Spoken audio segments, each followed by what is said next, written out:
Paulina. I'm so excited that everybody is here with me today. I have kind of the needle in the haystack. It's the woman who does it all. She has 4-month-old twinnies and yet is here to tell our story. So, Paulina, honestly, thank you so much for playing with us today. And I know that in the time that you have had your twinnies and even through pregnancy, it has to be difficult, like so many of us that are trying to just kind of balance everything and manage your family and manage a work life and family. Oh my gosh, it's crazy. So tell us a little bit about the twinnies, about, your pregnancy. We want to know kind of the gooey bits before we jump into like the strategy of it, because I think if anybody's going to help us, I have a feeling it's you. Thank you very much, Nat. I'm very excited to be here today. So first of all, I am a 30-year-old millennial mom of twin girls. And this has been excited since moment one that we knew it was two girls. So my twins are now 4 months old. And as a good millennial mom that I am, I have pretty much documented everything about them in the social media. And I'm going to tell you more about it later, because I know there's always like these double feelings about social media and what we do with it. But I'm going to help you guys understand my point of view about it. I'm also, as you mentioned, a full-time HR professional since I was pregnant and before that. So it is always very important for me to tell moms the situation I was into. So you have to balance all of those things, and just at one moment when you discover that you're pregnant, it is like you're thrown a bunch of things at you. So it is a bunch of emotions. You're very tired too, and you want to keep focused too. And I just want to tell you, I went through that too. Everyone goes through that. And the only thing to make that easier on you is to actually talk about it, to actually share what is going on. So something I would like to share with everyone in this community today is something very personal that I went through while I was pregnant. And it was that I had a threat of a miscarriage during the first 2 months of my pregnancy.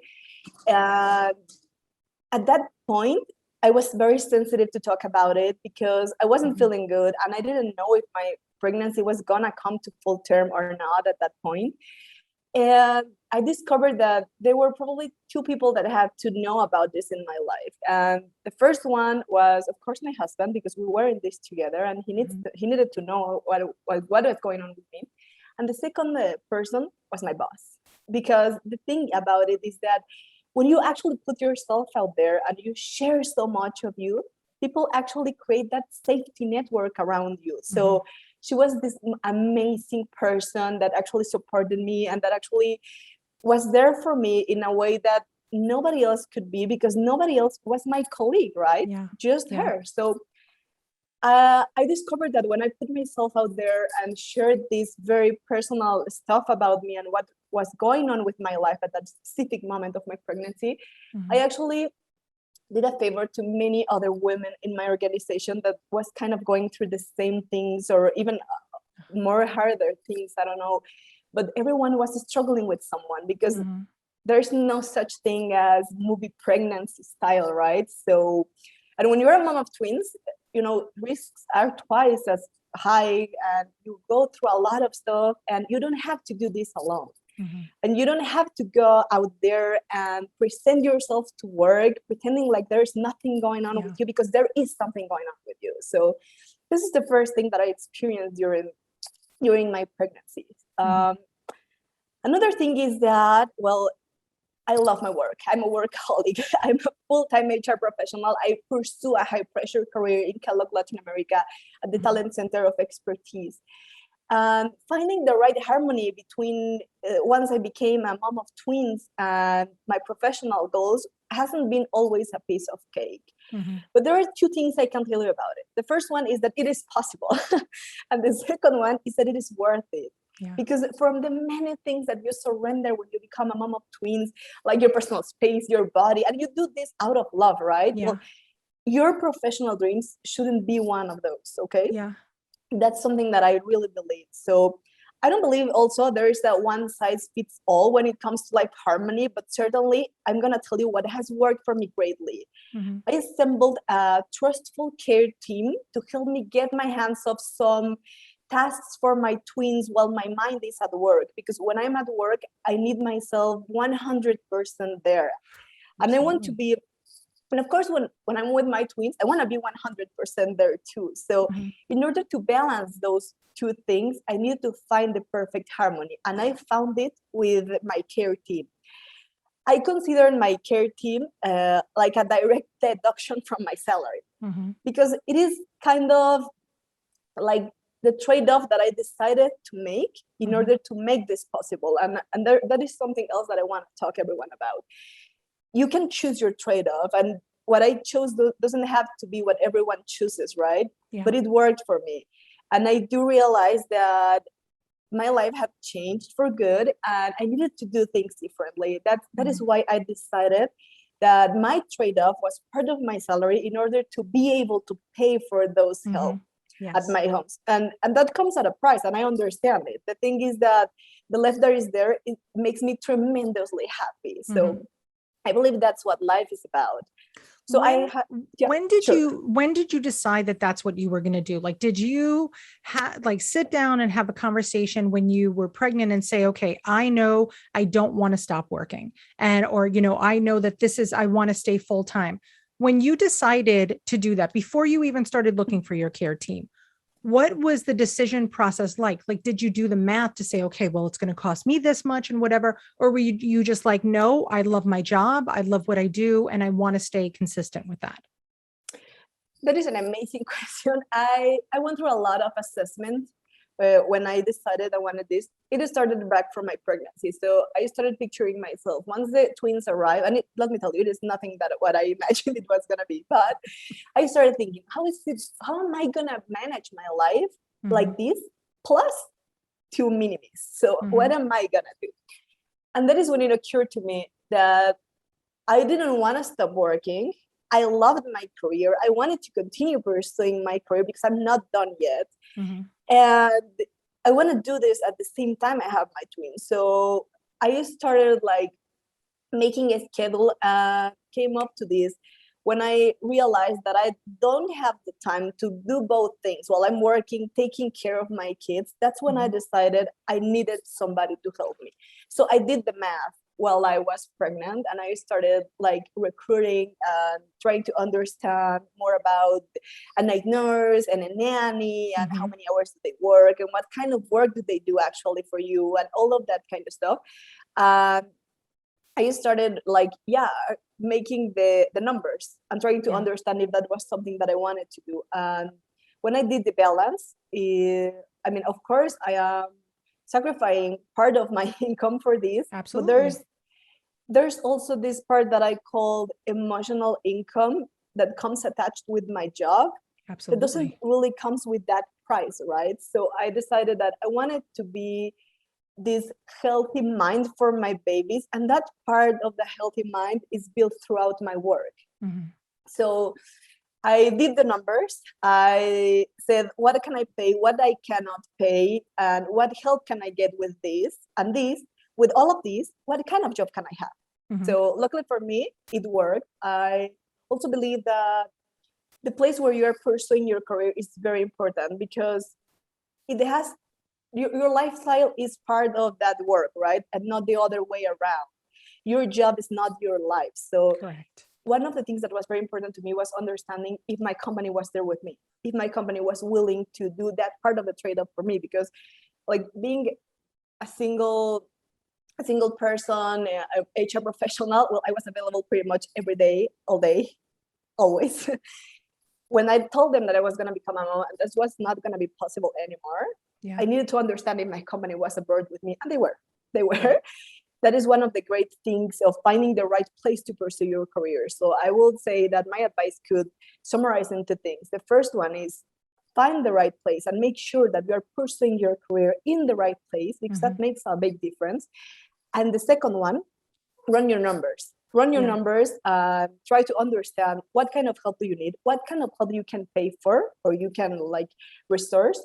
And then there you have your team. Then there you have your starting point to assemble that actually winning team. honestly, that's such a smart way to look at it, because so many people just assume, this is what I'm going to do. And this is what, my mom worked full time or whatever. They don't really take a minute to kind of assess what Mhm, their lives could be either way. So like it's definitely one of the things we talk about a lot, right? So at mhm, Twiniversity, people always like help breastfeeding strollers. Like those are like the top three things that everybody wants to know about. mhm, And they're so quick to be like, okay, this is what I do because this is what's done in my area. So mhm. that's the other thing. It's very geographical.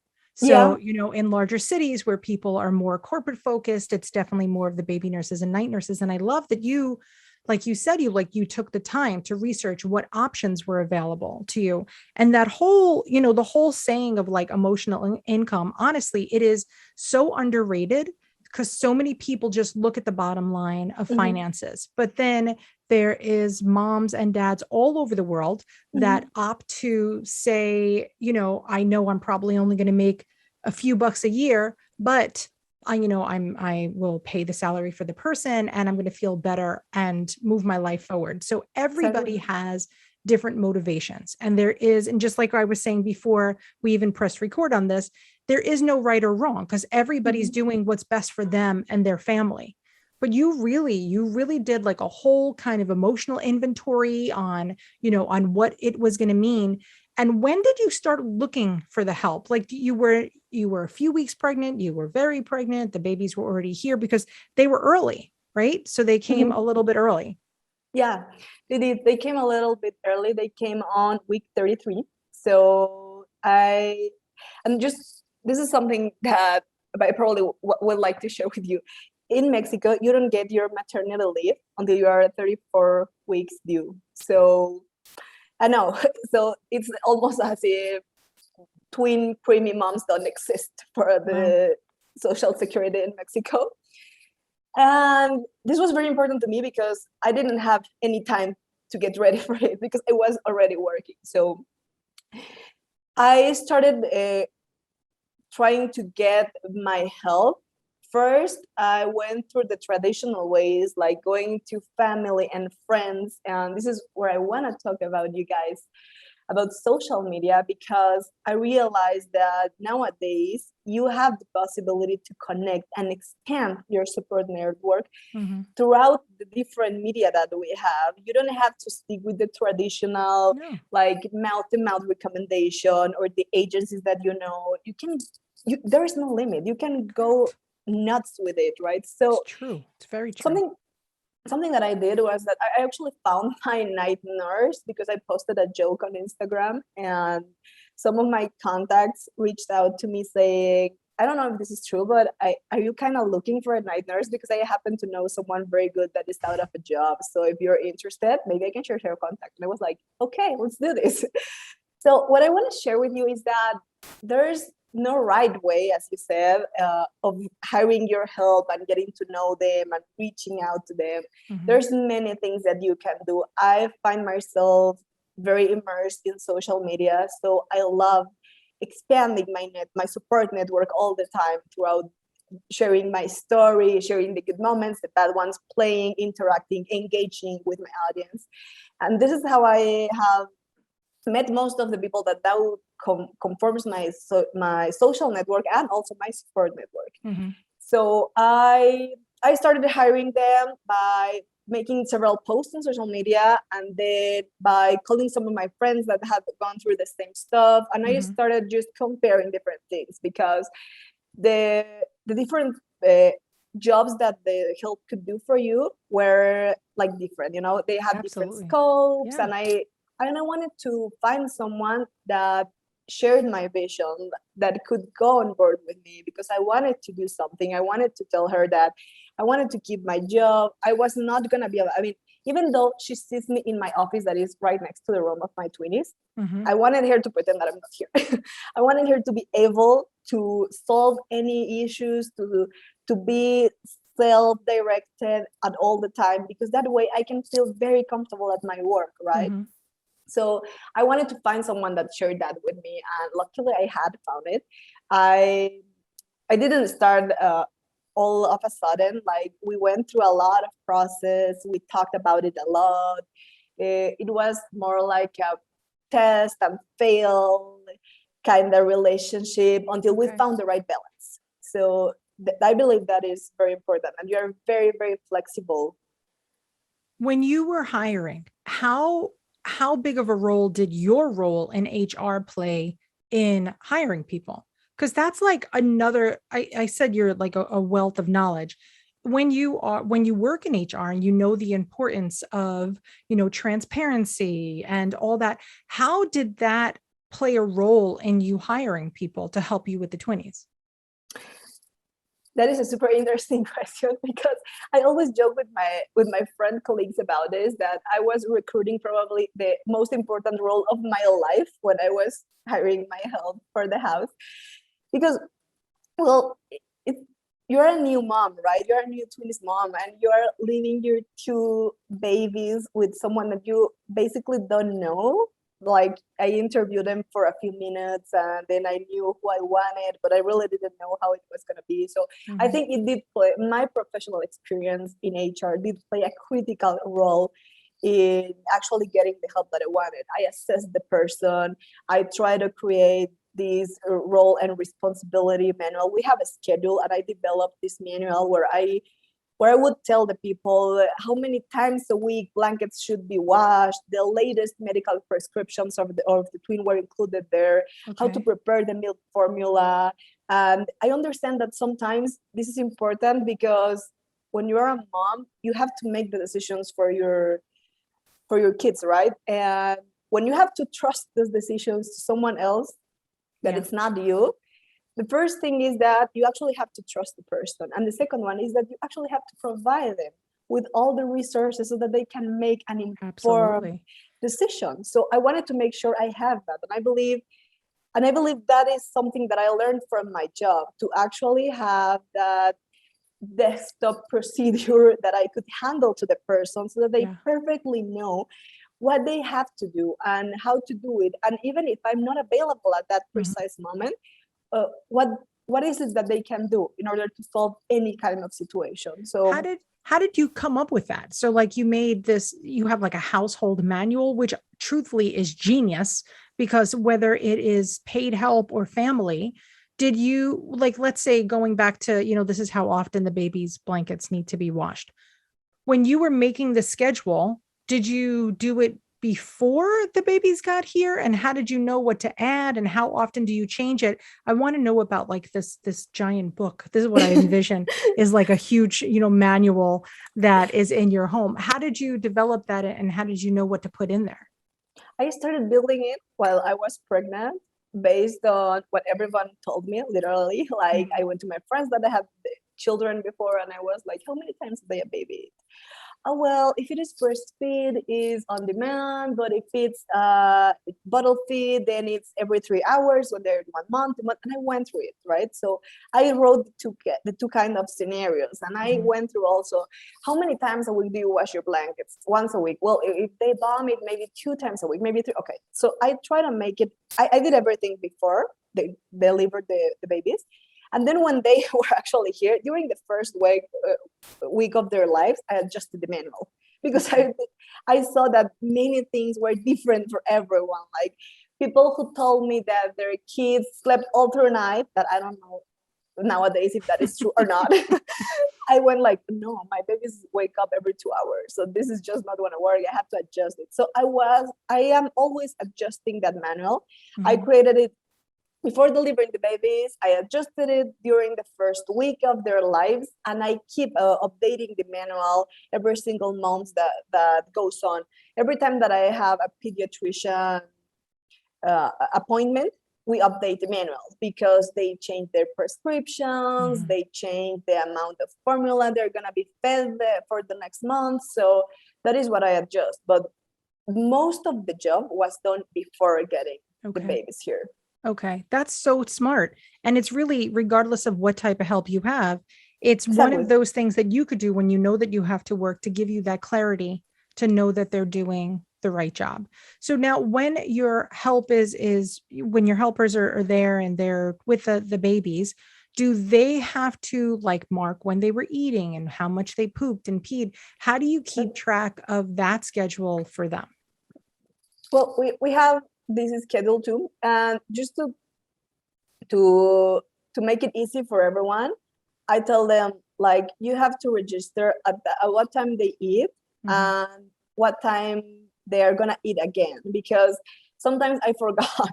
And it has occurred. I mean, I don't remember who I fed and if it was one or the other one. Oh my God. So they do this. They have this list with the baby's name, and they have all the hours of the day that they work with me, and they write who ate at what time and how many ounces, because that way I can know who is eating, who is not eating that well, and maybe will want to eat before their time or something like that. So that is what the help does. Also, I started doing this, but then we stopped because it was too much of a trouble. They also used to register the temperature of the babies, because I wanted to know if they were doing good or not, or if they had like a slight fever or something. But then I decided it was not necessary. And this is the kind of things where you can open up your mind and be very flexible. You just want the accurate information there and the needed information for further decisions. You don't need all of that information, actually. So I stopped asking them to record how many times a day do they pee, do they poop. I just asked them to tell me, did they poop today? Yes or no during your time, right? No, okay, that's perfect. No problem. If they don't poop again in the next time, then I'm gonna have to probably call the pediatrician. But if they don't and they actually poop, then let's forget about it, right? Did you tell them beforehand that there was going to be this procedure manual, or is that pretty expected? Like, do you think that the people that you were hiring already knew that that was going to happen, or where they're like, that's, crazy Paulina, and she's got a manual for us? Do you think they were surprised by that? I think they were a little bit surprised. I think they were, yeah, definitely they were. The first time that the nanny arrived and I told her about this manual and everything in it, I feel like she was a little reluctant to use it, actually. I mean, and I noticed about this because, I mean, I was at my maternity leave that first week. So she came back to me and told me, like, at what hour am I supposed to feed the babies? And I was like, using the manual. Oh yeah, I'm so sorry. Yeah, right. I'm gonna go through it. But then I realized that she wasn't that bored on using it. So we sit down and talked about it and told her, like, hey, listen, I understand this is a little bit crazy, this is a little bit too much, but please understand that it's gonna make our lives easier, both of our lives, actually, your work, mine, because that way you don't have to ask me at what time you have to feed the baby. You know when you have to feed the baby. And that time I won't be like trying to remember what I wrote because it's in there, right? So just go through it. If something is not clear, you can always ask me. If I wasn't clear about an instruction that you found there, about the prescription, about the medicine, about, I don't know, you can come to me always, all the time, with all the doubts that you have. But first, try going through the manual. And after that, I realized that they were actually happier going through the manual because they were much more independent, right? Because they could be independent contributors doing their thing all day, and then they don't have to come to me every 5 minutes asking me stuff about the babies because they know it. Absolutely. So I believe the first impression was a little bit of a shock that they have to use the manual, but then I believe that they found the value in it of not having to come to me every time. Yeah. When you were hiring, was it really important that they had experience with twins, or were you more worried about, is this person going to fit in with my family? I always believe, and this is also something that probably I use in my professional career and I put it in my personal life, and it is that I believe you can build the experience, okay? You have a more difficult time trying to build the attitude or trying to build the potential or the talent. It's not that it cannot be built, but it is a little much more difficult to develop that.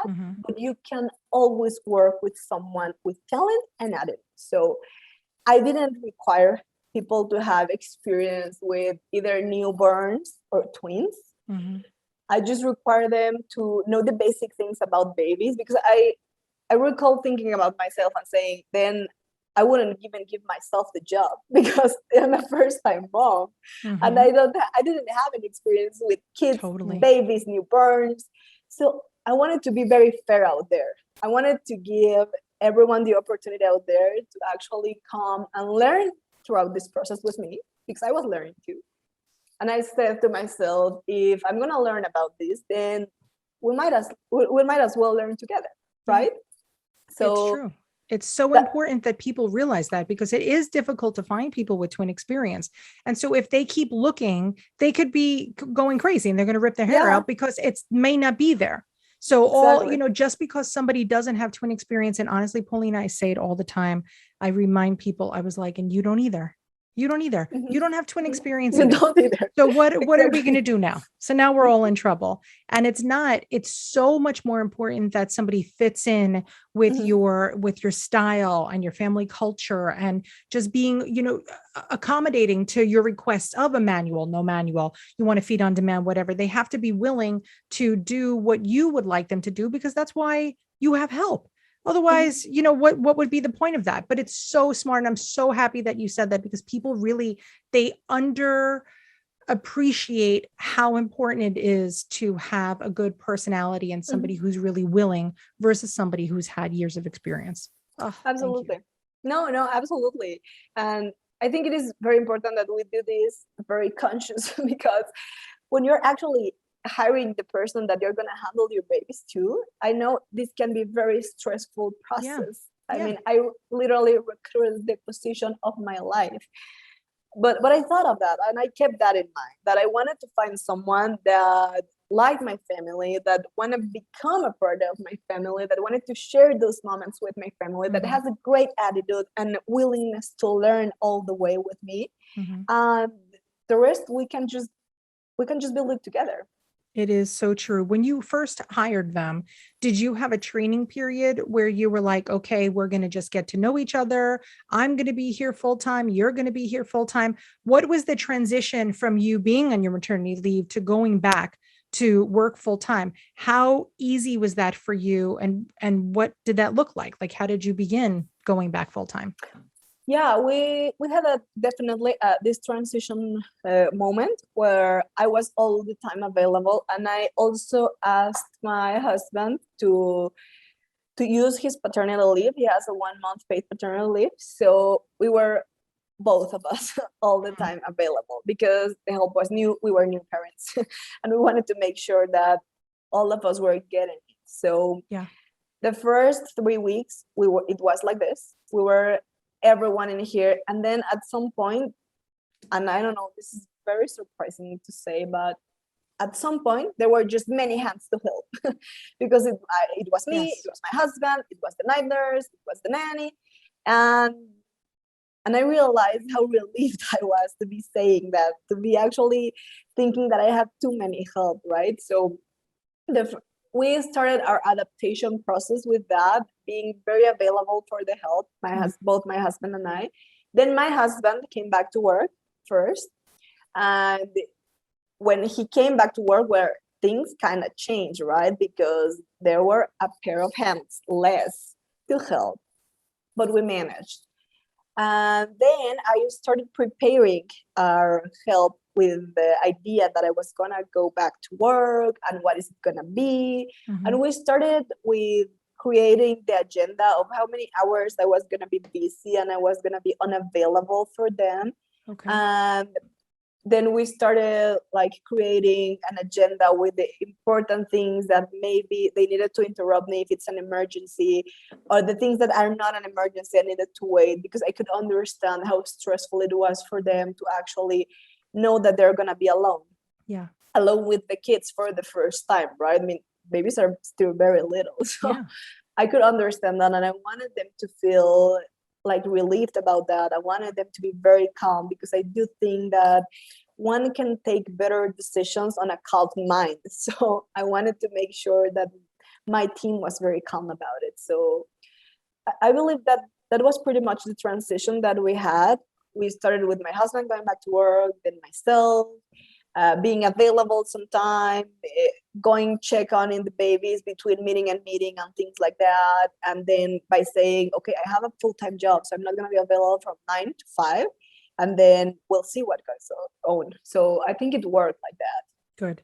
It is. How did you deal with when your husband went back to work, with the kind of moral support that he was providing? Because that's, besides the pair of hands, you have the safety and security and the emotional comfort knowing that, your backup is really there. When he went back to work, did you have any issue with him leaving you kind of with the nanny and the babies? And how did you handle that? I'm going to be super transparent here. I was very angry. I was very, very angry. And I didn't really know why, because we made this decision together that he was going to go back to work before I was and all of that. But just all of a sudden to see myself alone with the babies and the nanny the nanny is there, of course, but it's not him. It's not my partner being there, shoulder to shoulder. It made me very sad, and I was very angry. I was very angry at him for not being here, but at the same time I kept telling myself, but you guys agreed to this, right? So why are you so mad? And I want to tell all the parents out there that this is totally normal, because you are feeling alone, you're feeling lonely, and you're feeling unsupported. Even though it is not like that, you feel that way, right? So I was all the time angry at him. I was mad. When I saw him that he was laughing at the phone with one of his colleagues, because he's working, right? But you're allowed to laugh. I was so mad, like, look at him. He's even happy and he's laughing. And I'm just here changing diapers all day. And then we had a talk about it. And he told me, like, okay, let's talk about this. You're very angry because I went back to work and now you're alone. But just let's get to the bottom of this. What is actually bothering you? You don't want me to work? Because, we can make a different arrangement. Maybe you can go back to work and I can be a full homestay dad. I don't know. Is this what you want? And we talked about it, and I said, like, okay, no, this is not what I want. I want you to pursue your career. I want me to pursue mine when it is my time to go back to work. But I need you probably a little bit more conscious that I am here, right? That I am here with the babies all day, being new at this and without you. So he started doing like these small things that made me feel better. Like once in a while, just send me a text like, hey, how you guys doing? Is everything okay? Please send a picture of the babies. I want to send him, I don't know, I want to send them a hug or something. And it actually made me feel better. And it was, I believe, the small things that changed in my mind about how lonely I felt when he went back to work. And I think it was progressive. Yeah, it's really tough. And it's not something that you could really plan or prepare for, because everybody acts differently. But like you said, like a lot of times people really feel like betrayed. Like, how could you leave me? When you're like, okay, this, if everybody, the pops are usually so confused and being like, well, we talked about this. And then, when you see them having lunch and you're like, you ate a sandwich today and you took your shower on time, and you could get very, very resentful. And it's so smart of you that you realize that that's what was happening.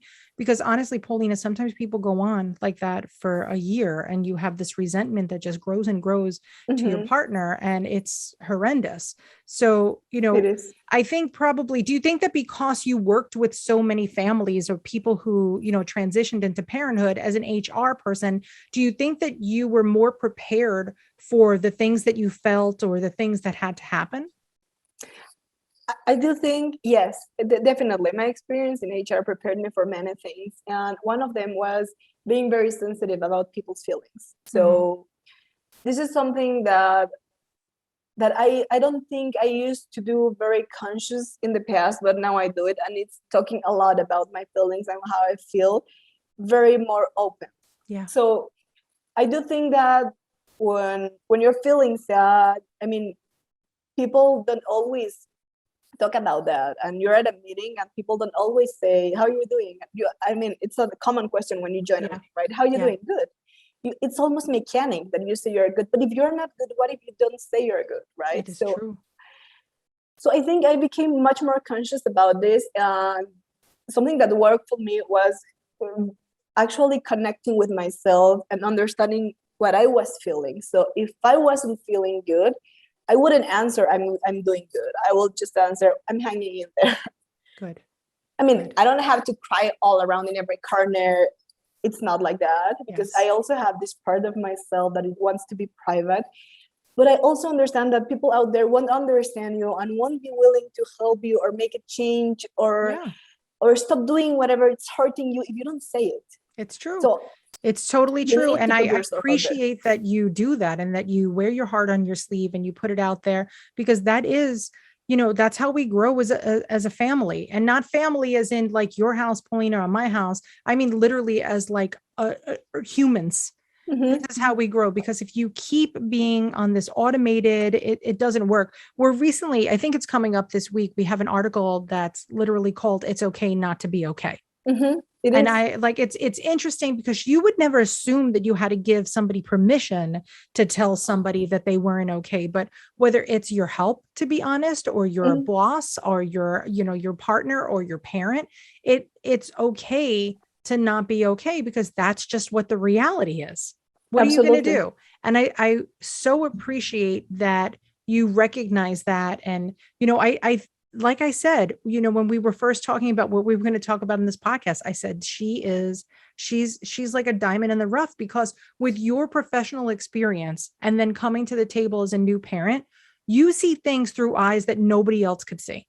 So many people are trying to hire people, or they're trying to figure out how the heck they're going to do this, or why, or when, or whatever. And when you are helping other people Mm-hmm. with that for years and years and years, and helping them make big decisions and file the right paperwork and create procedure manuals, when you're doing that and it's standard for you, and this is just your regular life, where you probably, I hope you realize how unique you are and how special what you've done is, because people don't typically think like that. It's that when you kind of have a trained brain from your corporate world, you just literally slid that right into the twinning world. You're just like, yep, this is what's going to happen. Read that manual. Boom. Here it is. You like, I don't think many people, Paulina, honestly would be like, let me make this procedure manual for the nanny. I don't think people are going to do that, but it gave you, first of all, it empowered you, right? Because you were like, I'm now taking ownership of my 20s, despite the fact that I'm not going to be with them full time. I'm taking ownership that these are the decisions that are going to be made for them. Mm-hmm. You had the comfort of knowing that you trusted the people that were going to follow those procedures. And ultimately, it makes you a better version of you, because not everybody could stay home. And I love when Mm-hmm. I talk at Twiniversity and people are like, I can't stay home. I'm fine with it. Guess what? I couldn't Yeah. either. Like, it's not Mm-hmm. for everybody, and it doesn't make you a better or a worse parent. And you just have to find out what works. And there's some people who don't go back to traditional working and maybe just start volunteering. And, Absolutely. they don't have the flexibility to be like, I can't work a 9 to 5, but, I could volunteer at the museum every Mm-hmm. Saturday. And then there's so many families too that end up using that kind of, emotional income, which is such a genius word, using it to, volunteer at the Children's Museum in exchange for a membership for their family, or Mm-hmm. volunteer at the zoo in exchange for that. So there's so many opportunities to barter, to use your intelligence and, get out of the dirty diaper feeding cyclone that starts to happen in Twinny worlds. Mm-hmm. There's so many ways to use the gifts that you have. It doesn't just have to be that you have to watch another episode of Sesame Street or whatever. You could do a lot. And honestly, like Paulina, you are doing so well. And I'm so appreciative that you took a minute with us, because I know how busy you are. So we were jumping on the opportunity to talk to you. There was no way that wasn't going to happen. And I'm very humbled that you get a lot out of Twiniversity too, because when, as woman to woman, mom to mom, I have a lot of admiration for Mm-hmm. like what you do, and the fact that you recognize what we're trying to do here. It means a lot. It's really nice. It's really nice that you use the resources that we had, and you read the stuff. Honestly, like truthfully, I'm very humbled by it, and I'm very grateful that you reached out to us and you could play with us today. Thank you very much, Nat. I'm very thrilled to be here today. I just hope that this little piece that I share with you guys that helped me going through so much during pregnancy and during the delivery of my twins is also helpful for somebody else out there. I mean, with twins is double the fun and love, also twice the laundry and diaper changes. And with teamwork, you can actually make your dreams work. I'm a strong believer of that. You're amazing. And I'm so happy that we get to continue following you on social. And guys, don't worry. We're going to put all the links below in the show notes. So don't get stressed. Like, the good thing is like Paulina said, if you are just honest and you're sincere, then you will go places. And that's how we connect as twin families and as women and as humans. That's the way that we really connect. So everything's going to be below. And Paulina, thank you honestly very, very much for joining us today. Thank you, Nat. All right, guys. And if you have a question, just email us at community@twiniversity.com. I could shoot it over to Paulina, but you could stalk her yourself. All her information is below. Or you could slide into our DMs too. We're everywhere just at twiniversity.com. Well, Twiniversity. And then, of course, there's twiniversity.com. So if you need anything from us, know now, later, tomorrow, 15 years from now, I will be sitting here in this chair wondering with my Apple Watch telling me that it's time to stand up. So if you need anything, I am here. Until later, guys, have the best day ever and see you later, alligators.